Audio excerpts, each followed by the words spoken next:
Hello friends, first of all I must welcome you all on the right platform to learn economics concepts. I will discuss your complete syllabus as I said in my previous videos. अभी तक आपने मेरे channel को subscribe नहीं किया है तो subscribe कर लो और बेल आइकन भी प्रेस कर लेना ताकि आपको मेरी सभी वीडियो का नोटिफिकेशन टाइम पर मिलता रहे. So let's start with our today topic. As you can see, इससे पहले हमने परफेक्ट कंपटीशन के बारे में बात की थी मैंने अपनी वीडियो में, जिसमें हमने प्राइस और आउटपुट का अलग अलग इक्विलिब्रियम किया था परफेक्ट कंपटीशन के रिगार्डिंग. आज हम बात करेंगे मोनोपोली मार्केट के बारे में. ये आपकी माइक्रो इकोनॉमिक्स में बहुत इंपॉर्टेंट टॉपिक रहता है. First we will discuss what do you mean by monopoly. Monopoly words है, ये लैटिन वर्ड से लिया गया है. इसमें मोनो का मीनिंग यहाँ पे है सिंगल और पोली का यहाँ पे मीनिंग वो लेते हैं seller. Means when there is a single seller. Monopoly is a form of market organisation in which there is only one seller. तो ये डेफिनेशन में जब भी आप मोनोपोली की डेफिनेशन बनाओगे तो वन सेलर वाला जो ये पॉइंट है इसको आप हमेशा मेंशन करोगे. And there are no close substitutes, है ना. हमने पहले भी बात की है, सब्स्टिट्यूट्स गुड्स वो हैं जो आप एक ऑप्शन के बजाय दूसरा ऑप्शन में आप चूज़ करते हो. लाइक मैं कहूँ टी एंड कॉफ़ी, ठीक है, सब्स्टिट्यूट्स है. आपको टू व्हीलर नहीं मिला, फोर व्हीलर में आप जा सकते हो, सब्स्टिट्यूट्स है. मीन्स इस मार्केट में हम बात करते हैं कि यहाँ पे कोई सब्स्टिट्यूट्स अवेलेबल नहीं है जो आप कमोडिटी सेल कर रहा है सेलर, ठीक है. अब हम बात करेंगे एक पर्टिकुलर डेफिनेशन की. आप एग्ज़ाम में लर्न कर पाओ एक पर्टिकुलर राइटर की डेफिनेशन, इकोनॉमिक्स की डेफिनेशन तो बहुत अच्छा है. अदरवाइज़ आप अपनी अपनी सिंपल लैंग्वेज बना सकते हो. That monopoly is a market situation in which there is a single seller and there is no close substitutes and there is a restriction on entry of new firms. आप simple से ये definition भी बना सकते हो. Otherwise आप कोर्ट्सियानिस, ठीक है, ये बहुत अच्छे इकोनॉमिक्स हुए हैं, इन्होंने डेफिनेशन दी. Monopoly is a market situation in which there is a single seller. देखिए वही बात आ गई है ये, जहाँ पे एक सिंगल सेलर है and there is no close substitutes for the commodity it produces, है ना. जो सेलर, जो आपका मोनोपोली फर्म है जो प्रोड्यूस कर रही है कमोडिटी को, वहाँ पे आपका कोई सब्स्टिट्यूट्स अवेलेबल नहीं है. And there is a barrier to entry, means there is a restriction on entry of new firms. तो वही हमने 3-4 फीचर्स की इस पर्टिकुलर डेफिनेशन में बात की है. सिंगल सेलर है, कोई क्लोज सब्स्टिट्यूट्स नहीं है, ठीक है. और थर्ड यहाँ पे एंट्री है कि आपकी जो एंट्री करती है नई फॉर्म, वहाँ पे रिस्ट्रिक्शन है, means there is a barrier. आप बॉमोल की भी आप डेफिनेशन ले सकते हो.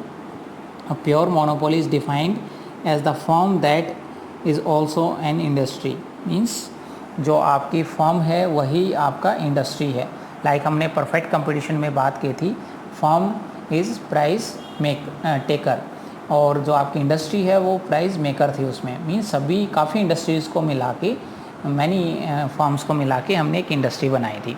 Cause there is a single seller, यहाँ पे हम एक सिंगल सेलर की बात कर रहे हैं, तो जो फॉर्म है वही आपकी इंडस्ट्री है.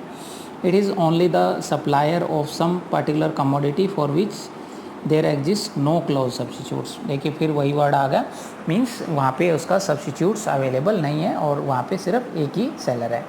आई होप आपको डेफिनेशन क्लियर हुई होगी मैं मोनोपोली की डेफिनेशन क्या बताना चाह रहा हूँ. अब हम बात करेंगे फीचर्स और अजम्पशन ऑफ मोनोपोली. देखिए आपके एग्ज़ाम में जब भी क्वेश्चन आता है उसमें आता है what do mean by monopoly, discuss price and output equilibrium under monopoly market, ठीक है. तो उसमें आपने मोनोपोली की डेफिनेशन लिखनी है, उसमें आपने फीचर्स, फिर ये जो अजम्पशन हम बात कर रहे हैं इनको डिस्क्राइब करना है. आप इनको एक एक दो लाइन में एक्सप्लेन भी कर सकते हो, अदरवाइज़ आप इनके हेडिंग भी बना सकते हो. आप अपने टाइम को कैसे मैनेज करते हो वो आप पे डिपेंड है. अब मैं एक एक को डिस्कस करता हूँ. जो मोस्ट इंपॉर्टेंट आपकी फीचर्स है, there is only one seller, ठीक है, क्योंकि और लार्ज नंबर ऑफ बायर्स हैं. नो क्लोज सब्स्टिट्यूट्स, ये हम काफ़ी बार अभी डिस्कस कर चुके हैं. रिस्ट्रिक्शन है आपकी एंट्री ऑफ न्यू फॉर्म्स पे, ठीक है. और मोनोपोली ही आपकी इंडस्ट्री है. ये 3 फीचर्स आपके मोस्ट इंपॉर्टेंट हैं. फिर साथ में आप ये डिस्कशन कर सकते हो, प्राइस मेकर है आपका मोनोपोली जो है. प्राइस डिस्क्रिमिनेशन, ये आपका एक अलग से चैप्टर बनेगा. मींस मोनोपोली जो फॉर्म है मार्केट ए में, मार्केट ए में आपके 1 में अलग से प्राइस चार्ज कर सकते हैं और मार्केट 2 में अलग से प्राइस चार्ज कर सकते हैं। वो डिपेंड करेगा इलास्टिसिटी ऑफ डिमांड आपकी मार्केट ए में और मार्केट बी में आपकी कैसी है। फिर हम बात करेंगे यहाँ पे जो डिमांड कर्व है, लाइक हमने परफेक्ट कंपटीशन में पढ़ा था, जो आपका डिमांड कर्व है AR-MR कर्व है वो पैरेलल आपका आता था OX एक्सिस के, cause there is a concept of same price. But यहाँ पे ऐसा कंसेप्ट नहीं है, यहाँ पे हम कंसेप्ट थोड़ा सा सेपरेट पढ़ते हैं। यहाँ पे हमने परफेक्ट कंपटीशन की बात की तो यहाँ पे हम पढ़ते थे इसको AR एज, जो हमने लास्ट वीडियो में डिस्कस किया था, is equal to MR is equal to price. But यहाँ पे आपको क्वांटिटी ज़्यादा सेल करनी है एक मोनोपोली फार्म को, तो उनको क्या करना पड़ेगा, प्राइस को रिड्यूस करना पड़ेगा। बट मैं यहाँ पे आपको एक बात क्लियर करना चाहता हूँ, मैंने रिवेन्यू वाले चैप्टर में भी डिस्कस किया था, जो आपका इलास्टिसिटी ऑफ डिमांड कर्व है ये आपकी लेस इलास्टिक है, और जो मोनोपोलिस्टिक कंपटीशन जो हम आगे डिस्कस करेंगे उसमें आपका डिमांड कर्व मोर इलास्टिक बनेगा, ठीक है, cause they are many option available in front of consumer. But हम यहाँ पे जो मोनोपोली की बात कर रहे हैं, यहाँ पे ये आपका डिमांड कर्व क्या है, यहाँ पे आपका लेस इलास्टिक है, ठीक है। अब हम बात करेंगे जो आपका इम्पोर्टेंट पार्ट है, प्राइस एंड आउटपुट का जो इक्विलिब्रियम है उसको हम कैसे यहाँ पे डिस्कस करते हैं। तो थोड़ा सा आप और यहाँ पे एलोबरेट करना चाहो demand and revenue under monopoly, वैसे हम रिवेन्यू कर्व वाले चैप्टर में ये पढ़ चुके हैं पूरा। In a monopoly situation there is no difference between firm and industry, ये वही बात है। Under monopoly situation firm demand curve also constitute industry demand curve. Demand curve of monopolist is also average revenue curve, जो हम बोलते हैं slope downward है। और under monopoly average revenue and marginal revenue curve are separate, दोनों separate होते हैं, वो उसके मिड पॉइंट पे आपका कर्व आता है। As you can see here average revenue curve यहाँ पे आपका है ये वाला, और मार्जिनल रिवेन्यू कर्व इसके लगभग मिड में आता है। ये रिवेन्यू वाला मैं वीडियो ऑलरेडी बना चुका हूँ। Means demand curve of the monopolist is also the average revenue curve, जिसको आप बोलते हो ARC, इट स्लोप डाउनवर्ड, ठीक है। इट मीन्स इसका मतलब क्या होगा, monopoly fixes high price, the demand will shrink, और जैसे ही वो प्राइस को रिड्यूस करते हैं तो आपके डिमांड क्या हो जाएगी, वहाँ पे इंक्रीज़ हो जाएगी। अब हम यहाँ पे बात करते हैं price determination under short run. आपका एक हम शॉर्ट रन की बात करेंगे, एक लॉन्ग रन की बात करेंगे, as I discuss in my previous video. तो यहाँ पे आपको तीनों सिचुएशन डिस्क्राइब करनी होती हैं। देखो एग्जामिनर या तो आपसे पूछेगा प्राइस एंड आउटपुट इक्विलिब्रियम, आप बताइए मोनोपोली के केस में ऐसा कुछ क्वेश्चन आता है तो आपको शॉर्ट रन और लॉन्ग रन दोनों करनी होती हैं, या फिर वो स्पेसिफिक आपसे पूछे सिर्फ शॉर्ट रन की प्राइस एंड आउटपुट का इक्विलिब्रियम, तो ये आपको 3 सिचुएशन यहाँ पे डिस्क्राइब करनी होती हैं। हम एक एक को यहाँ पे डिस्कस करेंगे। जो शॉर्ट रन में है 3 types of situation monopoly form can see. First one is super normal profit and minimum losses. एक एक को हम यहाँ पे डिस्कस करते हैं। पहले मैं ये डायग्राम मैंने ब्लैंक छोड़ा हुआ स्लाइड, पहले मैं इसकी आपको एक बार फाइनल डायग्राम दिखा दूँ आपको। हमने ये वाले डायग्राम पे आना है, ठीक है। अब हम यहाँ पे बात करेंगे आपका डायग्राम कैसे बनता है। मैं एक बार आपको फ्री हैंड डायग्राम बनाता हूँ ताकि आप कॉपी पे भी इसके साथ साथ प्रैक्टिस करोगे तो बहुत अच्छा रहेगा।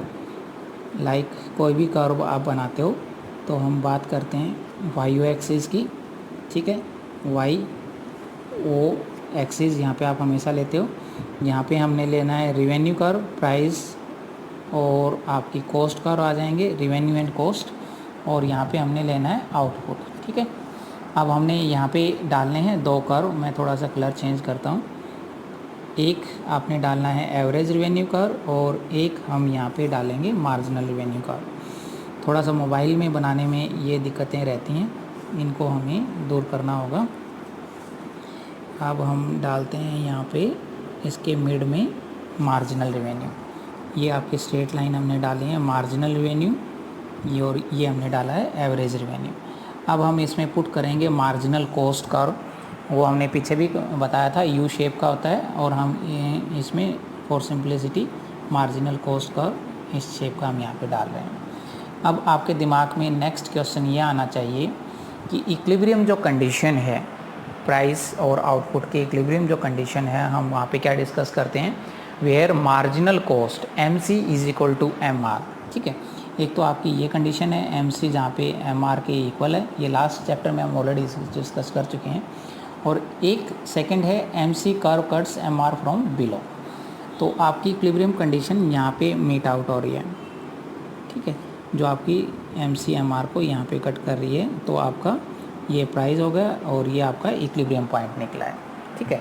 मीन्स आप ओ क्यू आउटपुट प्रोड्यूस करोगे, ओ पी प्राइस पे सेल करोगे। अब आपको यहाँ पे क्या शो करना है, सुपर नॉर्मल प्रॉफिट दिखाने हैं। मीन्स आपकी एवरेज रिवेन्यू क्या होनी चाहिए, ग्रेटर देन एवरेज कॉस्ट।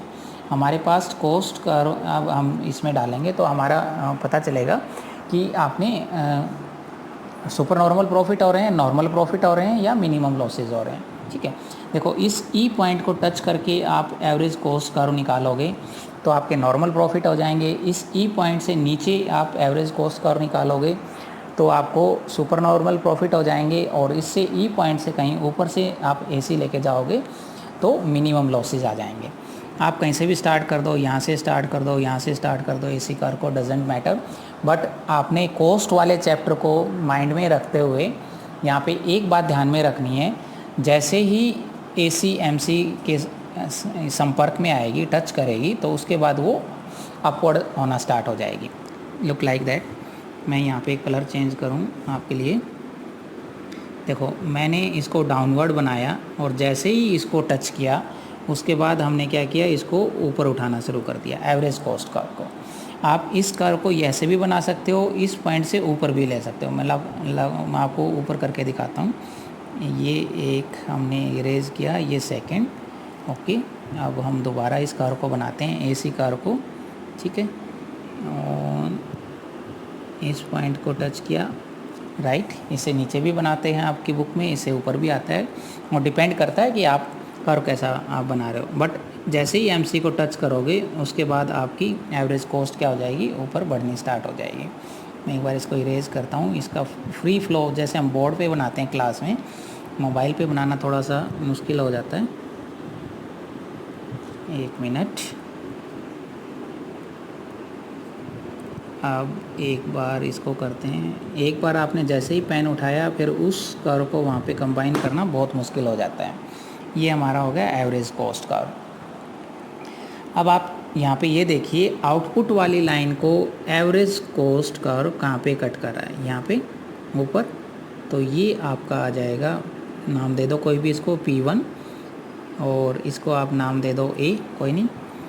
ये जो आपका एरिया है ये आपका निकलेगा super normal profit, like you can see on this diagram. जैसे कि हमने ये पीछे यही बनाया है, एवरेज कॉस्ट कर्व जैसे ही यहाँ पे कट करेगा, यहाँ पे हल्की सी मिस्टेक मैंने जानबूझ के की है। अब आप बताइए इसमें हल्की सी मिस्टेक क्या है। इसमें हल्की सी मिस्टेक ये है, इस कर्व में जैसे ही आपकी जो एवरेज कॉस्ट कर्व है ये यहाँ पे आनी चाहिए इसकी शेप, ठीक है, और फिर हम इसको ऊपर उठाएंगे। ये आपका प्रॉपर डायग्राम बनाया है, क्योंकि इसमें मिस्टेक क्या रखी है मैंने, जो आपका एमसी कर्व है इसके मिनिमम पे कट नहीं कर रहा, जो हम कॉस्ट वाले चैप्टर में डिस्कस करते हैं। मींस इक्विलिब्रियम पॉइंट पे यहाँ पे एमसी एमआर के इक्वल है, और MC cuts curve from MR from below, और जो टोटल सुपर नॉर्मल प्रॉफिट है वो आपका ABCD ये वाला जो एरिया है इसके इक्वल निकलेगा। आई होप ये आपको डायग्राम क्लियर हुआ होगा। अब हम बात करते हैं नॉर्मल प्रॉफिट की। आप यहाँ पे भी सेम डायग्राम दोबारा आप बनाओगे। Let's try it again. अब नॉर्मल प्रॉफिट में हमने क्या करना है, जहाँ पे एवरेज कॉस्ट और एवरेज रिवेन्यू इक्वल होंगे वहाँ पे हमको नॉर्मल प्रॉफिट होगा। यहाँ पे वही रिवेन्यू कर्व और आपके कॉस्ट कर्व आ जाएंगे। यहाँ पे आपका आउटपुट आ जाएगा, ये हम वाई ओ एक्सिस ले रहे हैं, ठीक है। और अब हम बनाते हैं आपका average cost, average revenue, marginal revenue, average revenue, और ये आपकी मार्जिनल रिवेन्यू। इसके बाद आप बताइए कौन सा कर्व हमने इसमें डालना है, marginal cost. Step by step आप चलते जाना, और ये आप यहाँ पे लिखो मार्जिनल कॉस्ट। अब आप बताइए इक्विलिब्रियम कंडीशन जहाँ पे MC is equal to MR और MC MR को नीचे से कट करे, राइट। ये हमारा प्राइस डिटरमाइन हो गया, और ये हमारा आउटपुट OQ।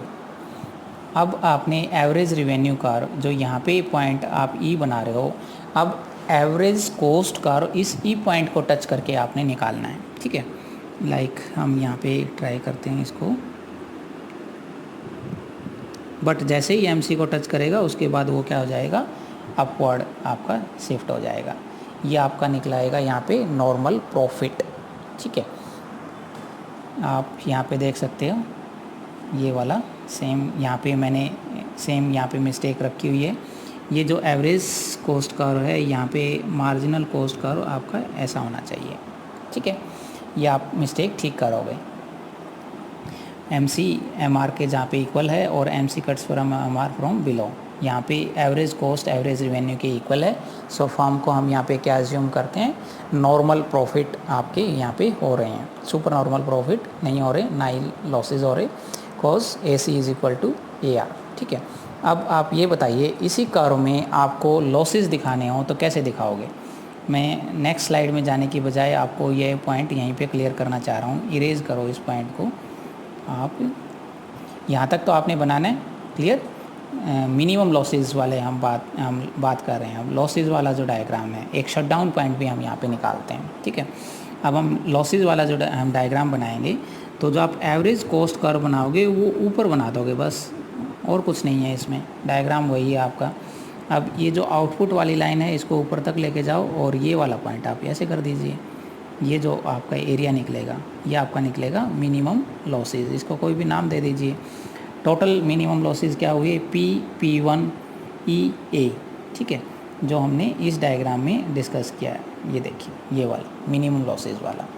और इसमें आपने साथ में शटडाउन पॉइंट निकालना हो, मींस जहाँ पे आपने कॉस्ट वाले चैप्टर में देखा होगा एवरेज कॉस्ट कहाँ पे है आपकी, average fixed cost plus average variable cost. तो एक फर्म कहाँ तक रन करेगी, जब तक उसकी आपकी वेरिएबल कॉस्ट पूरी होती रहेगी।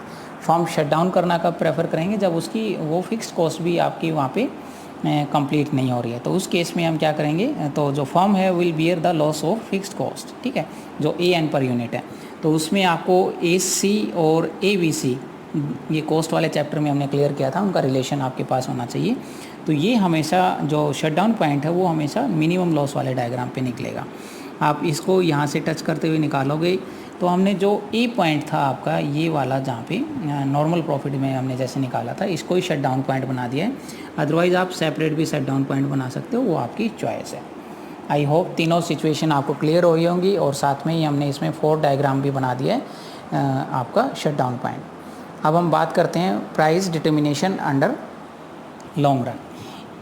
एक मोनोपोली फर्म को आप फीचर्स पे जाके थोड़ा सा सोचना कि नई फर्म वहाँ पे एंटर नहीं कर सकती। तो जो एक मोनोपोली फर्म है वो हमेशा लॉन्ग रन में क्या करेगी, आपकी सुपर नॉर्मल प्रॉफिट अर्न करेगी। और सुपर नॉर्मल प्रॉफिट अर्न करेगी तो आपको डायग्राम वही बनाना जो ऑलमोस्ट पहले बनाया था, बस उसमें चेंजेस क्या हो जाएंगे, आप लॉन्ग रन की आप बात करते हो, ठीक है। यहाँ पे वही कॉस्ट कर्व लेते हो और आप रिवेन्यू कर्व लेते हो, कॉस्ट एंड रिवेन्यू कर्व, यहाँ पे आप आउटपुट लेते हो। अब हम यहाँ पे डालते हैं आपका एवरेज रिवेन्यू, मार्जिनल रिवेन्यू, आप दोनों आप यहाँ पे लो, एवरेज रिवेन्यू, मार्जिनल रिवेन्यू। अब आप ये बताइए ये कौन सा कर्व निकला है, ये मार्जिनल कॉस्ट नहीं है, ये आपका है लॉन्ग रन मार्जिनल कॉस्ट का। आउटपुट का इक्विलिब्रियम आपका वही होगा, ये वाला प्राइस और ये आउटपुट। अब आपने इसमें क्या करना है, सुपर नॉर्मल प्रॉफिट अर्न करवाने हैं, तो आप इस पॉइंट को यहाँ तक लेके आओगे और इसको आप ऊपर तक, हल्का सा यू, बिल्कुल यू शेप मत करना, ये एल शेप का होता है। और जो ये वाला पॉइंट निकला आपका, ये आपका निकलाएंगे super normal profit. As you can see on this car, ये कार मैंने बिल्कुल ठीक बनाया आपके लिए, इसमें कोई मिस्टेक नहीं की। लाइक हमने जो शॉर्ट रन में मैं आपको वहाँ पे चेक कर रहा था, यहाँ पे मार्जिनल रिवेन्यू है और लॉन्ग रन मार्जिनल कॉस्ट के इक्वल होना चाहिए, और जो एवरेज रिवेन्यू है वो LSE से आपकी ज़्यादा होगी। ये एवरेज रिवेन्यू कर्व है, ये long run average cost curve है, ये हमेशा उससे ज़्यादा रहेगी। Thank you for listening me carefully. और कुछ जब आपकी लाइव क्लासेस लगेंगी हमारी, तब हम आपके साथ साथ में कॉपी में प्रैक्टिस करवाएंगे एक एक कर्व की। सो दैट कि आप उनको दिमाग में अच्छे से समझ पाओ। Please like and share my video with your near and dear, and don't forget to subscribe my channel for more interesting video on this subject. मेरी वीडियो को लाइक करना मत भूलना, आपका एक लाइक मेरे लिए बहुत मोटिवेशन का काम करता है। And if you want to ask question, my comment box is always open for you. I will try to give answer as soon as possible of all